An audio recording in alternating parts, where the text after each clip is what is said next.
Morning everybody, this is a video showing you how to take through Design Space the SVG to cut a little box that holds a shot glass and a miniature bottle of alcohol.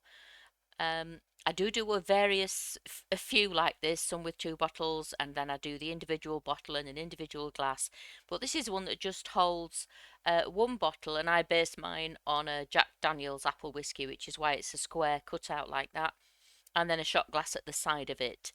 And the person who asked me for this variation of the SVG wanted to be able to cut hers in A4. So these yellow pieces, you can make the box using A4 and then you'd put these inserts inside it. But this one, because I know that a lot of you like to cut things in single pieces on the long mat, I personally do as well. This is there for those of you who want to cut it in A3. So I'm going to show both kinds, but before we can do all that, we need to convert these score lines. So when you bring in a multi-part SVG with score lines, if it's been saved correctly, it should come in three groups.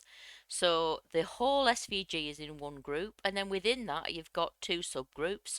One where all the score lines live, and that's in my SVGs, that's always at the top. And then one where all the colour cut pieces and any tiny little cuts or cutouts within them where they live, and that's the second group. So if you do it in the order I'm going to show you now, everything stays in the right place in the layers panel, nothing gets hidden or jumps around, and it's super easy and super quick. So the first thing you do is you select the group that contains all the lines that need converting to scores. You can tell it's just lines because there's no colour in there. So to select it, just click on the name of the group. That's the second line down in your layers panel, not the top group, but second line down. Go over to your operations menu, click on basic cut and go down to score, and you can see that they're dashed now, which means they are score lines. And while they're still selected, because it's a multi-part file, you need to ungroup it. So I'm on the desktop version.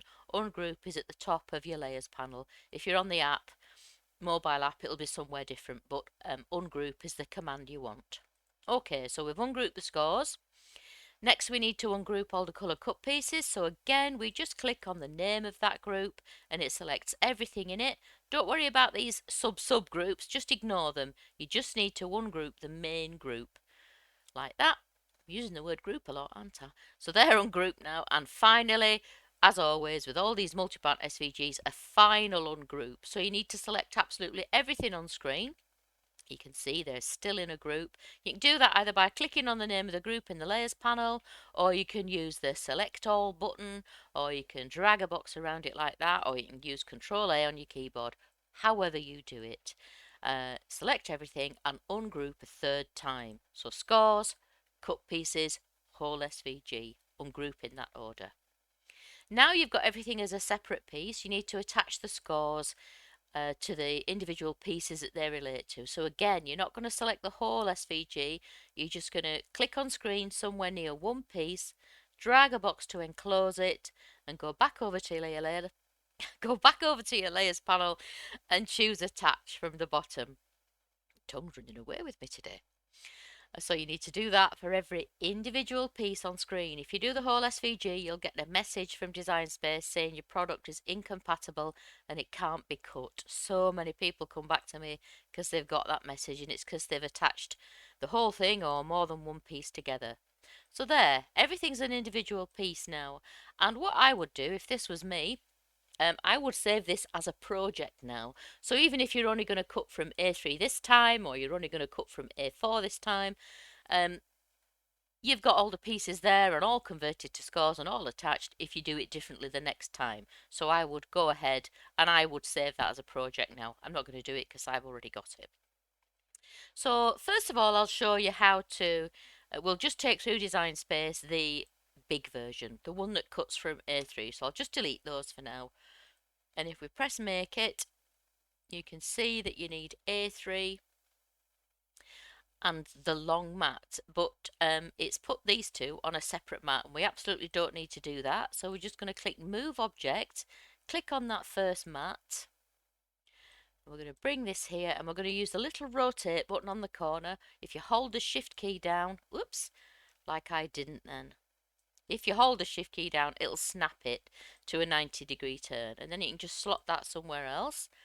And we get this little piece now. Again, click on the three dots, move object, click on the other mat, confirm, and then bring it over, and we'll find a space for that. Yep, just fits snugly in the bottom corner. So if you're using A3, you can cut the whole box from one sheet of A3 and the long mat. Okay, so that's how to do it if you're using the larger paper. But we're not going to use the large paper now, so we'll get rid of that for now. And if you want all these the same colour, just go to your colour sync panel and drag them all so they're all the same colour. That's one way to do it. You can also just click on that piece, then you'd need to click on the layers panel for that individual piece, and then you would choose a colour from the colour palette. Couple of ways, different ways to do that. So now if we look at this one, right, an A4 sheet. If you're working on letter paper in the US, you're fine because this will fit within the width of a letter. But in the UK, an A4 sheet is 210 millimeters wide. This piece is 205 millimeters wide. So that will cut from an A4, but Design Space is going to tell you it won't. So yeah, for this it won't let me choose A4. So in actual fact, what I'm going to do here is I'm going to click on that piece.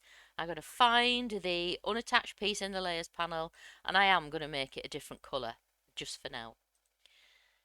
And now for these pieces, I'm going to choose A4. And as I've said, I personally wouldn't cut this from A4. I would use A3. Let me just see though if we can squeeze that one on there. I don't think we can. I think it would have put it on, but we'll try it. Will it fit if we rotate it? Oh, how frustrating. Will that go the other way? Nope. Will that one go down there? Wow, that's annoying, isn't it? Oh, what a shame. Yeah, they won't quite fit, so yes, we will move that back onto there. So I guess if you're making this, you're going to be making more than one box at a time. So I would step that up, maybe get 4 inserts out of an A4. And then those other 2 pieces there, they do cut from an A4. This is the tricky piece. So we've looked at the measurements on screen. We know it's going to cut from A4. So just send it through as if you're sending it on the standard mat on a piece of 12 by 12 card. But when you position your A4 paper on the mat, just put it a couple of millimeters over from that left hand side. So instead of lining it up with this white, the first line on your mat, just move it over a couple of millimeters, and then you'll have a little bit more play at this side, and it will comfortably cut from an A4 sheet. Okay, that's that. I hope that helps. If you've got any more questions, don't hesitate to come back to me. You can get in touch via Etsy or Facebook. I'm always happy to help. The links for those are in the description below. And also, if you've just stumbled across this video and you'd like to buy the SVG, the link is also in the description below. Thanks a lot. Bye bye.